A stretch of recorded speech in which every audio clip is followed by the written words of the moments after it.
E aí, pessoal, tá começando agora um novo episódio aqui do podcast Sessão às 6. E essa semana temos uma participação super especial. Aqui comigo temos Matheus Cavalcante. E aí? Ana Guimarães. Oi, gente. E Leonardo Albuquerque. Oi, pessoal, tudo bom? Eles três formam o podcast Vice, onde também comentam sobre cinema. Eu já falei do Vice alguns episódios atrás, inclusive. Convidei eles para continuar o quadro de dicas e recomendações, onde cada episódio é temático e todos trazem um filme ou série que tem a ver com o tema para recomendar aqui. No episódio passado foi sobre mulheres fortes. Vou deixar o link aqui na descrição para quem tiver interesse. E o tema desse episódio, como vocês já devem ter visto no título, é grandes reviravoltas. Alguma revelação que mude completamente o rumo da história ou que simplesmente consiga surpreender o espectador. Como nós somos 4, então cada um separou uma recomendação para dar. Talvez a gente comente uma coisinha ou outra, mas nada que revele a reviravolta ou nada super importante. Prontos? Vamos lá. Então vamos começar.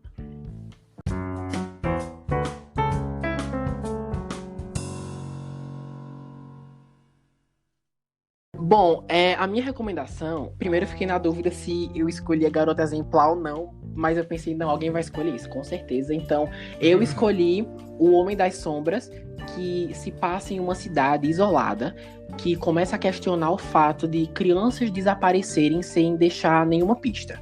E tem uma lenda local que diz que o responsável por tudo isso é o Homem Alto. Por isso que o nome em inglês do filme é The Tall Man.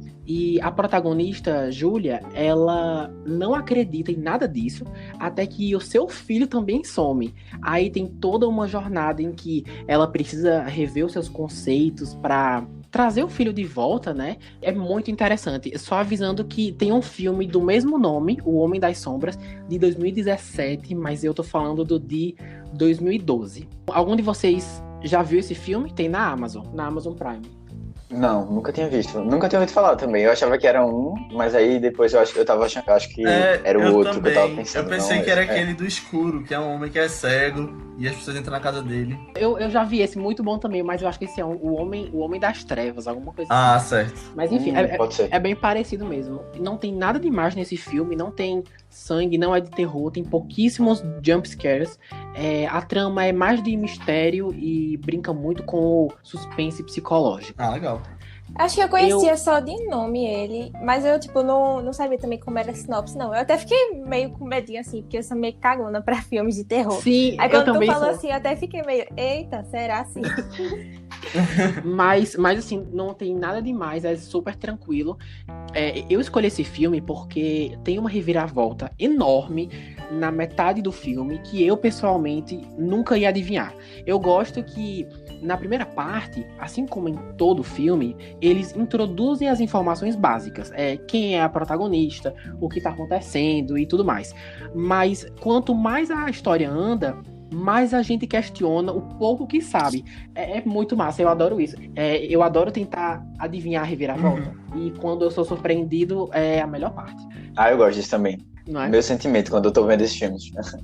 Tentar descobrir e sempre eu erro. Sempre. Dificilmente eu acerto. É muito legal, né? Filmes assim que subvertem completamente a expectativa que você tá tendo. Ou que direcionam pra uma coisa e do nada trazem uma coisa completamente ao contrário do que estava sendo prometido. Quando é bem feito, eu acho muito legal. Exatamente. Sim. E o orçamento desse filme é, bem reduzido. Então, eu acho que esse filme é a prova de que um bom roteiro pode gerar um bom filme, mesmo que ele não tenha um orçamento grande, mesmo que ele não tenha muito dinheiro. E eu acho isso muito interessante. Então, outra coisa, quando eu terminei de ver, eu não conhecia ninguém que tinha assistido. Então, eu tava louco pra conversar e ninguém sabia do que eu tava falando. Então, se algum dia vocês assistirem, por favor, me contem o que vocês acharam. Certo. Pode deixar. Então, se você curte um filme de mistério com suspense psicológico, ótimas atuações, e uma reviravolta bem elaborada, O Homem das Sombras é bem legal, eu recomendo. Então, quem é o próximo? Aninha? A minha recomendação, acho que é a única série daqui da lista, na verdade. É uma série que eu gosto muito. O nome dela é Mr. Robot. Tem as 3 temporadas. Na verdade, a série finalizou na 4ª temporada, ano passado. Mas tem as 3 primeiras temporadas lá na Amazon. Vale a pena você assistir por lá. Tem uma coisa na série que eu acho muito legal. Desde o primeiro momento, acho que a primeira cena logo do piloto, Elliot fala diretamente com a gente, que é o personagem principal no caso. Porque é como se nós, espectadores, fôssemos um personagem criado na mente dele, sabe? E aí ele fica conversando com a gente durante as coisas vão acontecendo. E aí a gente escuta os pensamentos dele por voice-over. E aí, tipo, por ser muito pessoal, a gente vê muito da perspectiva dele sobre a história como um todo, sabe? Só que a questão é que Elliot, ele tem alguns transtornos psicológicos. E aí, tem algumas coisas na história que ele não sabe o que é que tá acontecendo, e aí, consequentemente, a gente não sabe. E aí são, sei lá, um dos grandes plot twists, assim, da série. E aí tem coisas até que, tipo, ele sabe, mas escolhe não falar pra gente também. E aí tudo é meio distorcido. Tipo, é uma série que brinca muito com a questão de realidade como um todo lá, sabe? Eu acho isso muito legal. Eu comecei a assistir essa série faz muito pouco tempo. E eu tô gostando muito da série. Inclusive, assim, você pode até achar que você tá certo, assim, do que é que vai acontecer no final da primeira temporada. Que tem um grande plot twist. Você não vai, mesmo que você ache, você não vai descobrir completamente o que é que tá acontecendo. E eu achei massa isso. É uma série muito boa, vale a pena. Sim, a primeira temporada é incrível. Eu lembro que eu assisti o primeiro episódio dessa série lá atrás, acho que em 2016 ou 2017, quando a série tava no início. Eu lembro do falatório todo sobre ela ter ganhado o Globo de Ouro de melhor série, por ter ficado em alta desde o início, né? É com o Rami Malek, antes dele ser o Fred Mercury. Então é uma série que sempre tava por ali. Eu sempre vi várias coisas dela. Mas aí eu assisti o primeiro episódio e acabei não indo em frente. E acabei não vendo tantos esses plot twists que tu falou. Mas eu achava interessante o conceito. Mas não lembro porque eu não continuei. Eu acho legal os títulos dos episódios, o estilo deles. Que é meio que em formato de arquivo de computador, né? Acho bem legal. Mas eu quero saber uma coisa. Essa série é o tempo todo que ele quebra a 4ª parede ou são só alguns episódios? Não, tipo, não é como se ele quebrasse a 4ª parede de o personagem olhar assim pra câmera e falar com a gente, tipo, Fleabag, não, sabe? É como se a gente estivesse ouvindo ele falando, os pensamentos dele mesmo. Tipo, ele conversando com uma pessoa, aí ele pensa algo. E a gente escuta em voice-over, sabe? Ele pensa algo diferente. É como se a gente tivesse dentro Mas da assim, cabeça quebra dele um pouco já. também, Aninha, não? Eu lembro dele olhando pra câmera. Em um episódio especial, Matheus. Tá bom. Sem spoilers. Mas eu acho fantástico também quando ele quebra.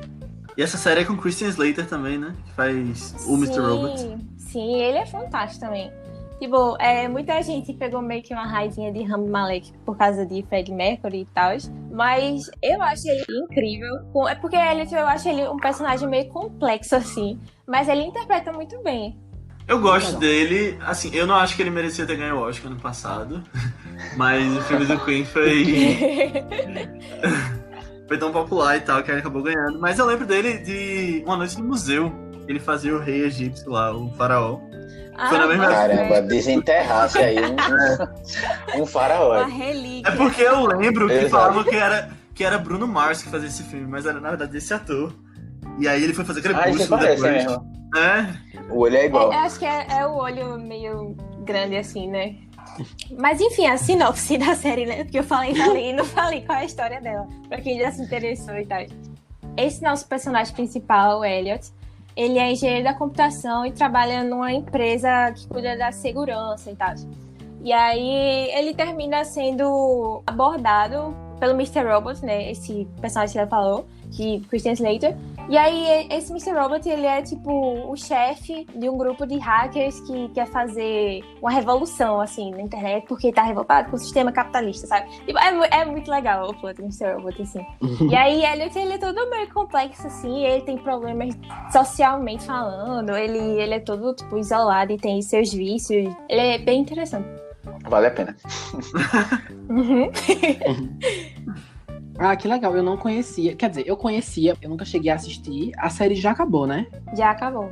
Eu terminei a primeira temporada há pouco tempo, semana passada. Aí eu vou ver o resto. Eu vi só um episódio, como eu falei. Mas eu fiquei com vontade de ver agora. Vou colocar na minha lista de séries. Tu quer ir, Léo? Quero, posso falar agora? Pode. Vai. Certo, então, a recomendação que eu trouxe é um filme que eu gosto há muito tempo, que eu lembro que eu vi quando ele saiu, mas que eu pude rever ele várias vezes depois, que é O Grande Truque, de 2006, dirigido por Christopher Nolan, que é a história de dois mágicos rivais, ali por 1800 e pouco, são interpretados por Christian Bale e Hugh Jackman, que vão travando meio que uma rivalidade ao longo da vida deles, mas que no final você descobre uma coisa bem interessante, que é um plot twist, que se eu falar aqui vai estragar, vai ser spoiler, mas é um filme muito bom também. Não sei se vocês já viram. Não, nunca vi não. Eu já vi, acho que eu já vi.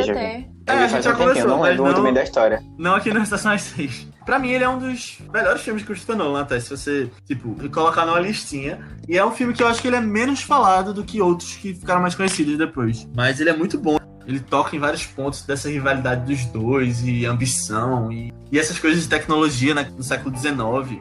E é um filme que tem David Bowie fazendo Nikola Tesla. Tu falou, Aninha, que... Johansson também. Aninha, tu falou que quando eu te disse que tinha David Bowie nesse filme, tu não percebeu que era ele, né? Não percebi. É porque ele tá sem o raio na testa. Aí acho que foi difícil de identificar. Mas fica aí a recomendação, Lucas. Ele não tá em nenhum streaming, infelizmente, mas eu sei que tem pra alugar por aí. Só procurar. Não, mas... Nas lojas americanas tem a DVD pra vender também. Eu vou conferir sim, com certeza. Então esse também tem uma grande reviravolta no final. É no final do filme? É no final do filme, é uma coisa que você não imagina, mas quando você reassiste ele sabendo do que aconteceu, você consegue pegar várias coisinhas. Você consegue ver várias vezes, de jeitos diferentes, e eu acho muito legal quando isso acontece, sabe? Quando o filme é bem feito desse jeito. Que massa. Eu sei que vai ser uma indicação a mais, não é nem uma indicação, mas é uma comparação que eu vou fazer aqui. É tipo o Sexto Sentido. E pessoas falam que quando viram pela primeira vez sem saber o final era de um jeito, e aí vendo ele de novo é completamente diferente. É nesse sentido. Gostei. Em inglês ele se chama The Prestige. É falado no meio do filme que um ato de mágica tem vários pontos diferentes, vários caminhos que você tem que seguir, e aí o último ato é o Prestige. E o filme segue essa estrutura também, que ele diz que um truque de mágica deve seguir. Gostei da recomendação. É bem legal esse filme mesmo. É boa.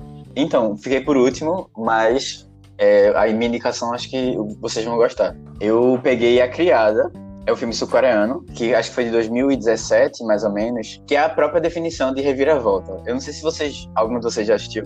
Não, ainda não.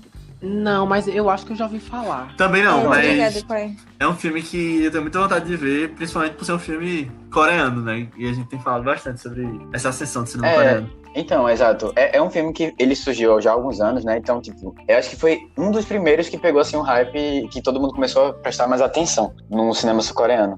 Mas, assim, a história é um pouquinho complexa, aí eu vou tentar fazer um resumo, assim, rápido. O filme é dividido em 3 partes, e a gente tem 2 grupos, assim, que se encontram logo no começo do filme. Um é formado por um tradutor, que isso é mais ou menos na década de 30, lá na Coreia do Sul. Ele trabalhou na época da guerra, traduzindo coisas do Japão e tal. E aí ele enriqueceu muito, e ganhou uma mina de ouro como presente. E ele se casa com uma pessoa da realeza do Japão. E aí, assim, a esposa dele morreu, e ele ficou só com a sobrinha dela, que era a herdeira de toda a herança da família, né? Que ela era da realeza.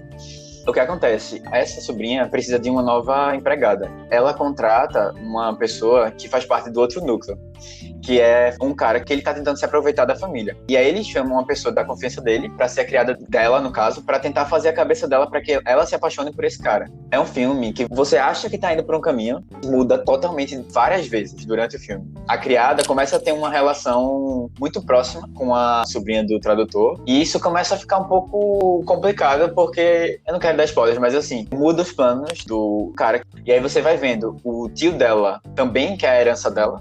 E aí você tem jogo tanto de uma parte mais romance, como também a parte mais oportunista deles todos. Vale muito a pena ver esse filme, muito mesmo. É um filme um pouco longo, acho que tem umas 2 horas e meia, assim, mais ou menos. Mas assim, é aquele filme que você não vai conseguir ficar parado. É bem legal, acho que... Assim, e toda essa vibe pro sul-coreano é muito legal, porque você vê uma cultura muito diferente, e aí você aprende várias coisas. Eu acho que vale a pena mesmo, vocês vão gostar. E aí, assim, você vê toda aquela parte do Japão, assim, Japão e Coreia do Sul, meio antiga, assim. É bem legal mesmo, vale a pena.